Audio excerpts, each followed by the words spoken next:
রাঢ় বাংলার জনপ্রিয় লৌকিক দেবী সিনি। মাঘ মাসের প্রথম দিন বা বিশেষ ক্ষেত্রে মকর সংক্রান্তিতে সিনি দেবীর পুজোর আয়োজন করা হয়। আদিবাসী শব্দ সুনিয়া থেকে সিনি শব্দটি এসেছে। সুনিয়া শব্দের অর্থ আদি, আদি অর্থে জননী বোঝায়। হাতি ঘোড়ার প্রতীক কিছু কিছু স্থানে সিঁদুরলিপ্ত পাথরের টুকরো দেবীর প্রতীক রূপে তিনি আজও বিরাজিত। আদিবাসী উপজাতি বাগদি, বাউরি, লোহার, দুলে, মাঝি, সাঁওতাল জাতি এই দেবীর উপাসক। ব্রাহ্মণ পুরোহিত সিনি দেবীর পুজো করেন।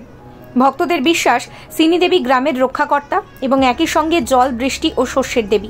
একে তুষ্ট করতে পারলে সমাজের সমস্ত বিপদ থেকে রক্ষা পাওয়া যায়, এমনকি দুর্ভিক্ষ, মহামারী, হিংস্র পশুর আক্রমণ থেকেও রক্ষা পাওয়া যায়। অতীতে এই দেবী ডাকাতদের আরাধ্য ছিলেন। সিনি পুজো উৎসবের দিন কোথাও আগুনের ওপর দিয়ে ভক্তরা পায়ে হেঁটে যান, কোথাও সংকীর্তন হয়, তো কোথাও আবার বলিরও প্রথা রয়েছে।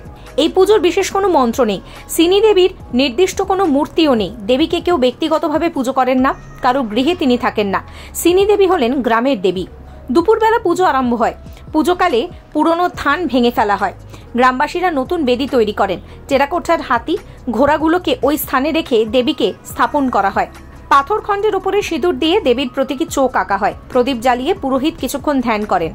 পুজোর নৈবেদ্য হিসেবে দুধ, দই, বাতাসা, চাল, কলা ইত্যাদি নিবেদন করা হয়।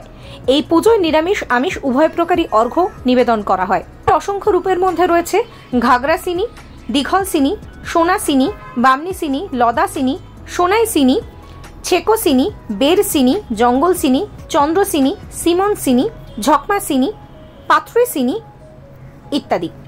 Follow for more.